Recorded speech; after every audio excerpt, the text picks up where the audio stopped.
teens are experiencing more stress than they've had in a long time, even though we're safer than we've ever been. Wow. And so they have a better situation, but they don't think that they do.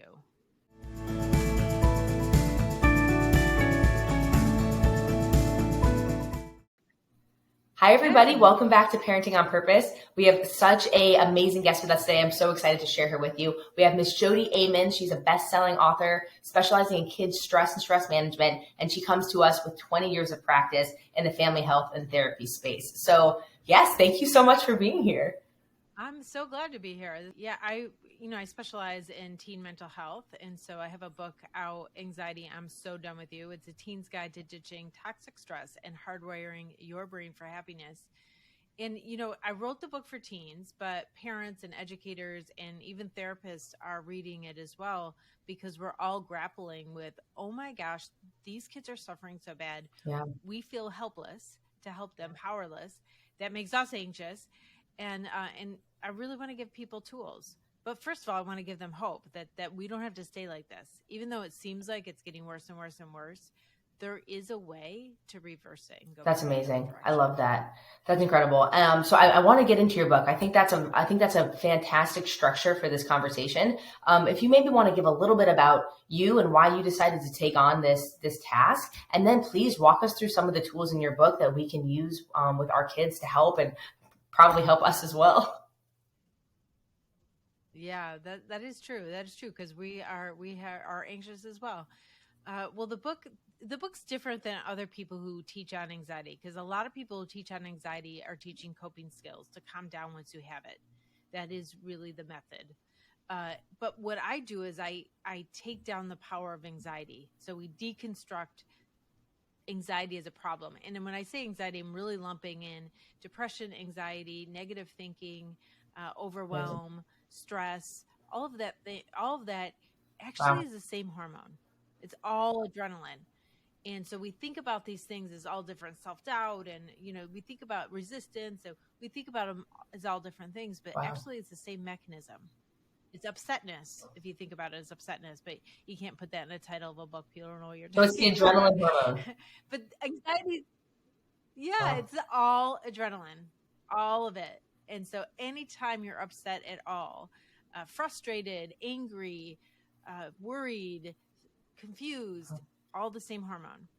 And so we have to address that. And obviously we have different levels of it in our blood, which is going to affect us different ways. And that gives us the symptoms of anxiety. Sometimes it's really intense, and sometimes it's not very intense. And we call those things different names as well. We'd say I'm worried or nervous or apprehensive or something like that. But this is all the same hormone, just different. That's incredible. I didn't realize that. What makes it show up differently?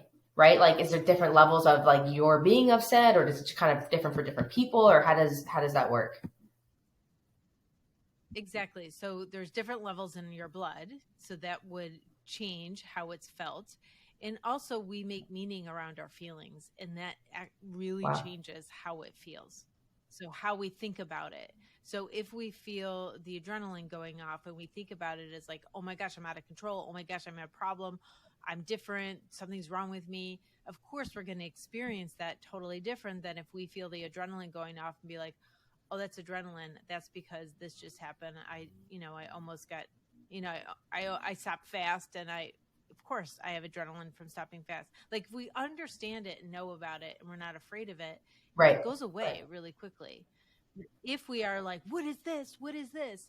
Then our brain is like, we're in danger because we can't figure this out, and it's going to keep pumping the hormones out. So when we do that psychoeducation and we teach people about what is going on in the brain, it really helps them know what to do, because we are so want to know why, and if we don't know why, we feel helpless. Yeah, that makes a lot of sense. And so I'm assuming some of your tools are a self-recognition of that in teens, right? Because it's probably a newer world to them. And especially, I remember being a teen, there are so many emotions, so many things can set you off. Your like your body's changing, your insides, everything. So that's awesome. I love it. Tell us more. Yeah, I mean, I think teens think they have a problem. When they experience anxiety or depression, they think they have a problem. and they're not realizing that they're having a regular human Wow. reaction to this modern world. And when I say that, I mean like our modern conveniences make us do less tasks, and so we're less connected with our own agency, we're less connected with our knowledge of ourself being able to do stuff, our knowledge of ourself as being adaptable. So when and also, so two things. So one is we have less tasks to do to survive, and so we are not connected with seeing ourselves as adaptable and able. And the second thing is we have a Mhm. lot of space.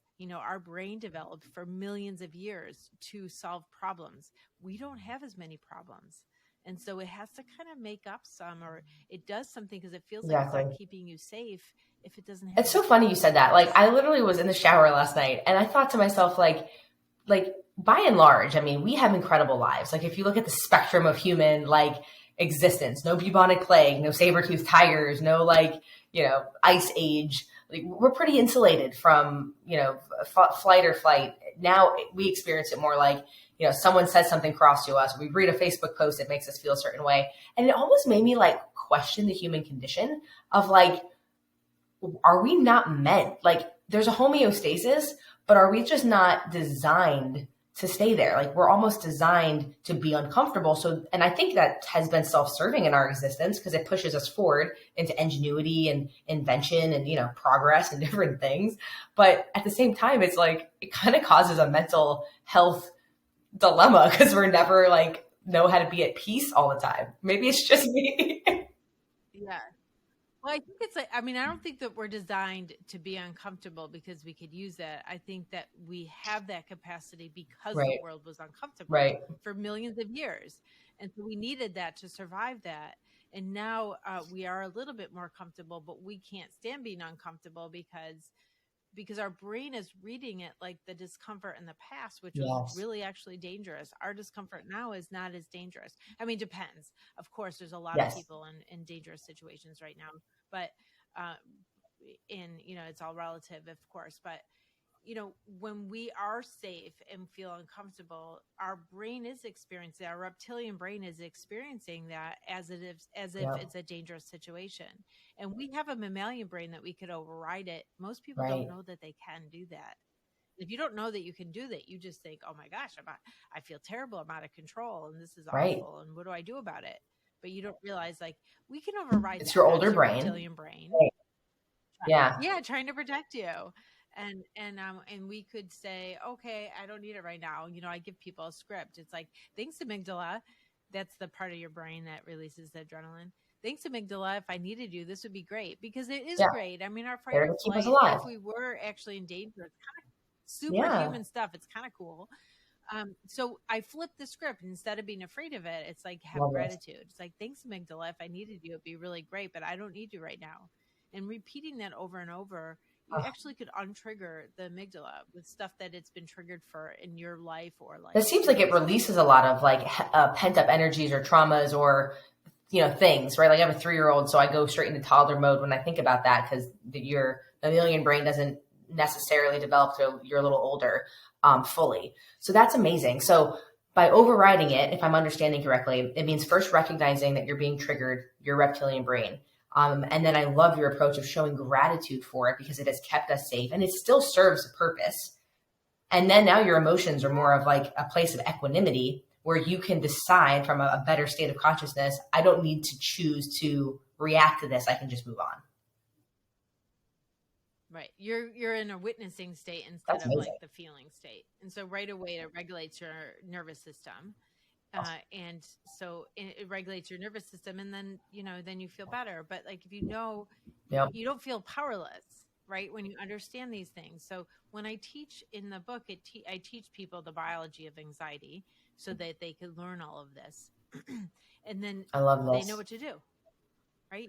You know exactly what to do when you're anxious. So it breaks down the power of anxiety instead of just like deep breathing or distract yourself. Distracting yourself is great. I mean, think about humanity in all of our history. Of course, we've used that's like Yeah. the best tool that we have. That's why there's a whole True. entertainment industry, and it's been here forever. I'm not knocking distraction, Yeah. I think, is And the I best think way. it's helpful, right? Like there's even times where like, like on my own spiritual like understanding and path, like I know people go into they watch Netflix or play a video game to get like more into like a normal like alpha theta kind of brainwave instead of like always reaction high energy. But at the same time, I do think, especially if you're a teenager and everything is new, the distraction can be very great at the moment, but there needs to be a place of like integration and understanding so that you're not just like kind of just bulldozing through life with all these emotions and you've never made sense of it or never had empowerment around it, I think is even more important. Yeah. So I'm giving them the Awesome. tools to be able to do that. And I think that's going to make a huge difference. Also, we kids are so stressed out, right? We have this such toxic stress around, and what our response to it is trying to pull back. And this idea or this narrative is like everyone's so busy, everyone should just like not be as busy.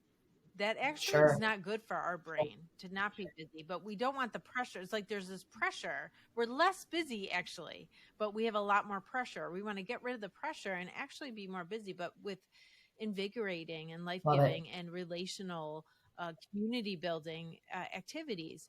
So when people are stressed, they back off. And parents do this. Like when your kids are, having a lot of problems, Yes. we try to take stuff off their plates.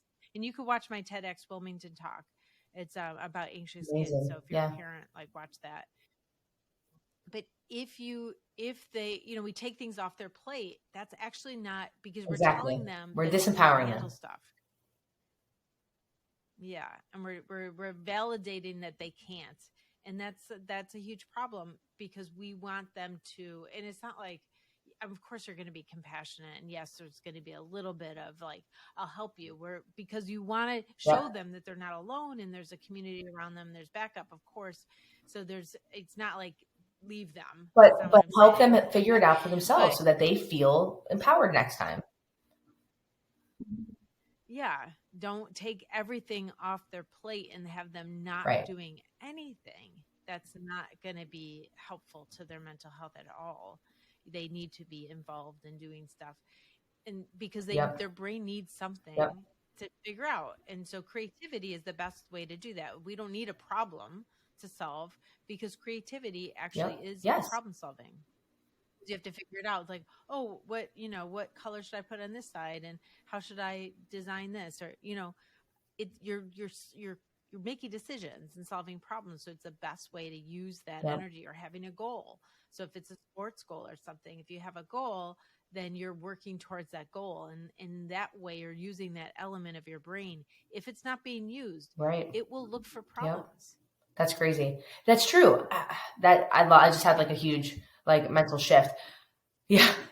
So there's something that happens when you have like young children, and I have a teenager as well. So I don't think this is unique to young children, but I will say this is definitely intergenerational. I think we forget what it's like to be a kid, and now we're juxtaposing our recollection of circumstances 20, 30, 10 years ago on our children. So I think it would be really beneficial because of your expertise to give parents a little perspective of the toxicity and the type of stress that kids today are actually encountering, because it probably is a little different than what we encountered.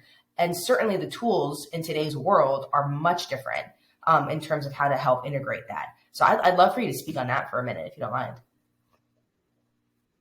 Sure. Let's see. So teens are experiencing more Right. stress than they've had in a long time, even though we're safer than we've ever been. Wow. And so they have a better situation, but they don't think that they do. And I'm not talking about everyone, because there's a lot of people that are, living Right. in a really bad situation. So I'm not talking about every single person. I'm talking about the majority of people. And so they are highly adaptable, they're highly able, but they Right. don't see that they are, because they're not having those experiences where they're constantly being shown that they have skills and abilities. So they're Yep. disconnected with their agency. They're disconnected with and the pandemic, of course, affected them so much in terms of disrupting their relationships, their connectedness, their mattering, their routines, their activity level. And so their mind started to try to fill in that space by looking for a lot of problems. And then they saw themselves as different. They didn't see themselves as having a reaction to the pandemic. Some of them did in ways, but then they still talk themselves out of it, right? And think that I'm different. This is how I am now, right? I have anxiety. Then they have all of their other friends struggling just as bad as they are. And so they're empathic as well. And so they're feeling all that. They're worried about their friends. And it's validating that this world is sucky and crazy. And so they're feeling so depressed and anxious, and they feel like something's really wrong with them. So that's what they're facing right now. And parents are like, your life's fine. What are you talking about? You have everything. And it's not, that's not what's wrong, is that they don't have everything they want. Of course, actually sometimes in some ways they have too much that they want, but they, so it's like what they need right now is a mirror of their abilities, their adaptability, their skills. So they need modeling in that, and then they need to be shown that they have it. So we need to constantly be like, oh, that's a good idea. But you have good ideas, reflecting back to them their skills and abilities. Oh, I that's so cool that you did that so perfectly, or not perfect. I don't like the word perfect. I don't mean it like that. But, say they're doing an art project or something and they got the line straight. I don't know. I'm trying to give an example. Particularly, I write a whole appendix to parents in the book, and outline 4 things that parents need, that kids need right now. And one of them is just being able to notice their uniqueness, their unique skills. Yeah. It's very important. Especially at this age, like even from up until they leave the house, I think kids are deciding whether they want to hedge themselves into this box of how everybody is, or if they're going to be okay with being different. Like I remember going through that, and I've seen it in nieces and nephews and, neighbors and siblings and cousins, where there's a period of time where you're either like recognizing that you're different and you're okay with it and you embrace it and you allow it to breathe and grow, or you trump it. You try and like squander it because you fear that it's something that makes you unsafe. And I think as a parent, one, being aware that that's happening, you have to give them the tools to decide for themselves. I'm not not necessarily tell them which way to go with it, although I have my own feelings, but like let them decide what's best for them. That's awesome. So when I was like a kid, I remember my parents would, and I have amazing parents. They are like the best, but it was always like, go outside, go get outside. If I ever got like heady or if I was getting a little anxious, it was more about like movement, like go move the energy, go get your energy out. So they didn't have the sophisticated like tool set that I think, you've developed and that we have today, but maybe intrinsically, or maybe, I don't know, just understanding, they knew, go move the energy, you'll feel better. And even to this day, I'm in my 30s. Like if I get a little antsy, my husband and I, we have like an understanding, like gym, I need to go to the gym. I need to go move. I need to go work out. So I'm wondering if that's similar for kids today. And then obviously there's a lot more technology and things that keep kids in the house. And so I want to understand the root of some of this stress and anxiety. And then what are some ways as parents we can help them, like activities or times with friends or things that will maybe distract them, to your point earlier, so they can feel other emotions that they can latch onto versus feeling the anxiety and then staying stuck in it. Don't stay still. Worst thing you could do, just stay still.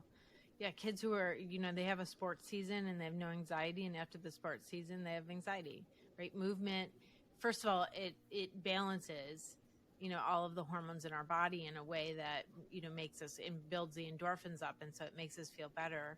They've done a lot of studies about comparing antidepressives to exercise, and exercise outbeats it every time, sustainably. But yeah, so some kids are good at that and some kids aren't. But yeah, it's the same thing. Get outside, get moving. When your kid's anxious, be like, let's go on a walk. Yep. They're not going to want to. They want to sit in a rocking chair and rock. Worst thing for them. Or be in bed. They need to get out of their room and get out and talk and be moving. So go run an errand. Do whatever you could do to stimulate the mind with some other thing Yep. than the anxiety thoughts. So looking around a store, you don't have to buy anything, but like looking around, walking, hiking, so you're looking Yeah. around outside, having conversations about something, all those things. So getting them involved in extracurricular activities is It's amazing. really important, because then they have a goal, they have something, they have a community, they have something to think about and plan. If they had some, we do stuff like, say we were going to make a project. This is just an easy example, but say we were going to make like a wooden box for somebody, and we would, sometimes we'd be sourcing the material for it, sometimes we'd be imagining and designing what it would look like, sometimes we had to look up how to do different things. Like there's Sure. multiple levels to that project. But also, like in the morning when we're in the shower or when we're walking or different things, we could be Right. using our brain Right. space to think about ahead Yeah. of what that design's going to be. We all need those kind of projects, because those downtimes are times when anxiety Nice. comes. But if we were imagining Yeah. this project we're doing, and how we could create it, we're invigorated. We feel charged up. We feel purposeful. We're excited about something. We're Exactly. challenged in a way, and that is what we need. Anxiety is trying to Right. serve that purpose, but it's suffering. It's like the It causes us misplaced, suffering. it's the misplaced energy that could be used for creativity. We have so much, our brain has Right. so much capacity, Yeah. so much capacity. So we need to use it for good stuff. And that doesn't mean we're busy. We have to Yep. be busy all the time. It does not mean that at all, because you don't have to be busy all the time. Some people, to try to avoid anxiety, are like workaholics and they work all the time and fill everything up. Right. I'm not talking about doing that. I'm talking about having interests. That lights us up. You could relax with your interests. You could have a lot of downtime. You could Exactly. read fiction books. And you don't have to be busy and productive. You have to be stimulated. And then if you're stimulated enough, you can have downtime where, because you don't, when you have a lot of anxiety, that's not when you just like, meditate Right. blankly. It's too much. You need to have a bridge. You need to have something interesting, and break the habit of anxiety constantly coming when your brain is quiet. And once you are not anxious anymore, then you could do more downtime stuff with just That's breathing. cool. So I understand. You can do two things at the same time. If you're anxious, you need Okay. more than Yeah, one you need thing. something to help you, like you said, distract yourself or just cling on to another emotion, because you're not the anxiety. You're having an experience of anxiety for a moment, and then you can choose which part of your brain you're going to fuel. So that's smart. So it's understanding, if you're going through that, find something that brings you joy or creation or movement or something to focus you. And then if you want reflection time after that, once you're out of the emotion that you were sweeping through you can do that. So that brings me to a question as a parent, because I've learned a lot, or I understand that you don't want to overstimulate your children. You want to give them the space to learn. So I think when you have a kid, like a child, like a toddler or like a school age youngster, it's easy to like lay things out. You can put out a few different toys, and then at their leisure, they can kind of go, weave into out of what they're interested in. They can combine them. They can go pull something else out. Like, they know where the things are. I'll be honest, like with my teenager, she's much more self-starting. So I know, and she's so regimented. I know if she wants to do something, she can go do it. But I would be lying if I said, in that way, I try and, lay things around the house or integrate things for her to just play. It's kind of done differently. It's like, hey, do you want to go on a walk, or do you want to go to the park, or let's go pepper with the volleyball. So I think, age appropriately, maybe they're the same thing. But I guess my underlying question is, as a parent, it's easy to do it when they're young, but when they're teenagers, how do you make sure you're giving them something so that they can still explore and learn other things they might want to use as like avenues, versus kind of overdoing it, if that makes sense? Well, I guess you could always have, we have a art supply cabinet, just leftover art supplies Yep. from when they're younger.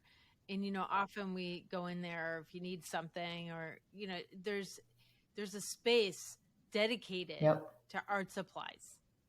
So that helps. And that might stimulate a different kind of project or something like that. But that valuing, there's a lot of modeling. We're always doing some kind of Yeah. project, either on the house or making a gift for somebody, or so there's that modeling that this is a family, that we create stuff and we learn new stuff. So there has to be modeling. Kids who are not involved in extracurricular activities often Yeah. have parents who are not involved Interesting. in a lot of extracurricular, or that's just not the culture of the family to do things. And then kids who do a lot of stuff, their parents actually do a lot of stuff. Like it Yeah. is like a Which culture is that cool. you're in.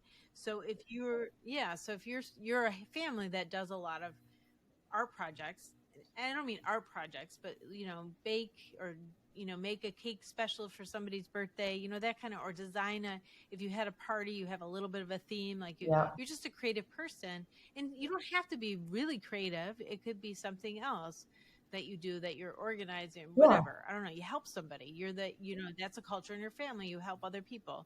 That kind of thing would create those spaces for That's them to awesome. come in and out of.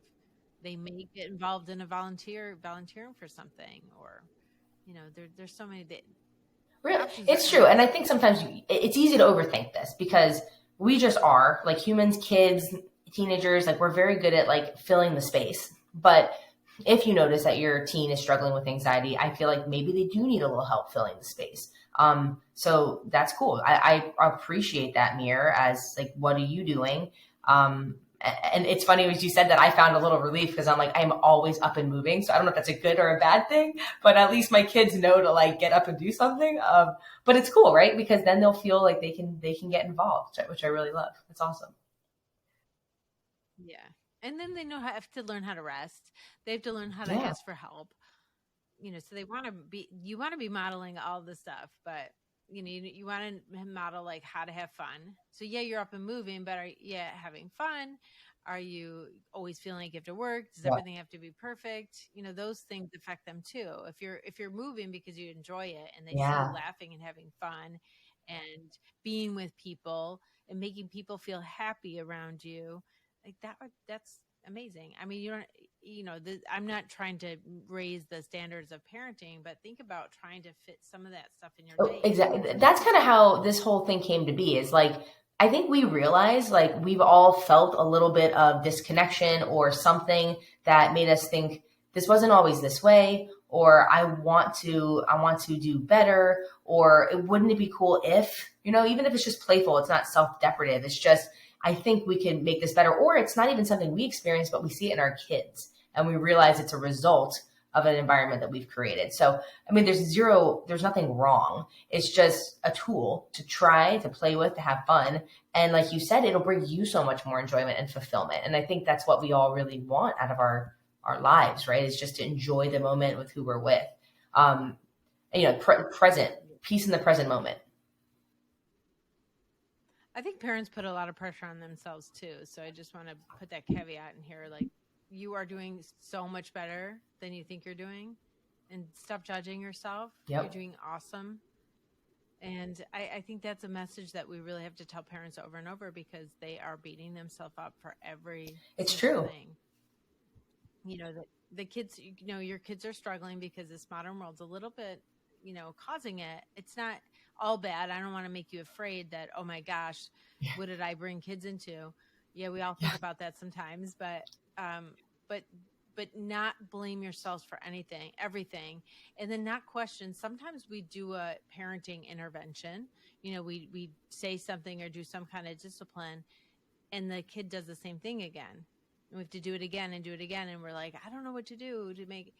You can't do anything to make it right. It has to be Right. repeated over and over again, right? That's not a judgment that what you did Right. is the wrong thing.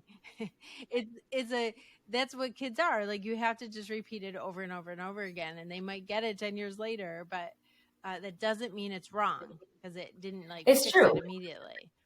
So it's I really think hard for kids are parents. very versatile and like they get over things quickly. We're the ones who kind of hold it a little bit longer. So, as long as you model or you model the behavior, you have positive interactions, that they'll remember that. And especially like if just saying sorry, you know, like this morning I tossed one of my son's books on the bed because I thought he was done with it and it upset him. So I was like, "Oh, I'm sorry, honey. I wasn't doing that to upset you. I thought we were done and I was putting on the bed.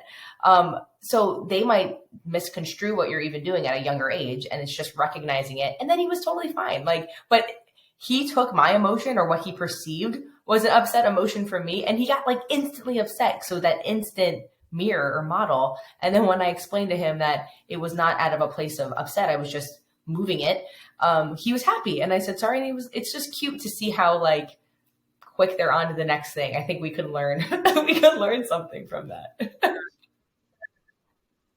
For sure. It's awesome. For sure. Well, this has been amazing. I would love if you could tell us a little bit about where people can find you, what you're working on now. I know you have a podcast and you have a lot going on. You have a dissertation. So how do they get involved in your world? Yeah, my website's jodiaman.com, jodiaman.com. So you can find everything there. And in the top corner is a link to my podcast. So it's a podcast for teens, but of course, again, counselors, educators, and parents are reading it or listening to it too. It goes along with each section of the book. So you read a section of the book and then you listen to the podcast, and it kind of goes a little bit deeper, tells more stories, that kind of stuff. So that is a great resource out there, because I think a lot of teenagers don't read. So I really wanted to bring it in other places. I have a YouTube channel, lots of stuff coming out. So you can find me at Jodi Aman on my YouTube channel as well. And, for parents, be encouraged that I'm trying to partner with schools to bring a mental health curriculum into health classes that is actually an intervention that actually helps kids. It's a psychoeducational intervention that helps kids feel better, and it'll be for all kids. So it's not like we have to identify who's having problems. Like all kids are having problems. They might call it different things and they might see it different ways and make different meaning, but we could help everybody have a more robust emotional wellness, and let's do that. And I think even the teachers are struggling too. Like they see the kids hurting and they're not sure what to do, and they're really overwhelmed. And so that's amazing. I love that. You started with something, and it might have been right before we recorded, where kids think that they label themselves as having a problem, and they're really just having a human experience. And your mission, which I think is brilliant, is to just help them integrate and integrate and make sense of those emotions so that they can choose better ones. And I love that. I think what you're doing is phenomenal. So I know my 15-year-old is interested. I'm definitely going to post her to the podcast so she can check it out. And then I'll put a link below. Good. You got to share with all our friends. I tell my clients, I'm like, they're so worried about their friends. Oh, that's amazing. That's awesome. I think there's something to be said too about kids in groups. Like my daughter has a girlfriend. They sometimes go to like a Barnes and Noble and they'll just sit and read like their respective books. But it's the community that doesn't change just because they're teenagers. I mean, it's probably even more imperative because they're teenagers and having healthy communities. So if it's a group of people and they're talking about it, then it's socially acceptable. Everyone deals with it anyway, right? It's not something to be ashamed of. It's just good for you for, taking the right steps to understand it. So it's not debilitating you your whole life. Yeah, exactly. Yeah. We need community. That's awesome. Well, I really appreciate your time today, and best of luck with your next endeavors. Everyone, if you made it this far, thank you guys so much for being here. We can't wait to see you guys on the next episode. And until next time, stay beautiful, stay inspired.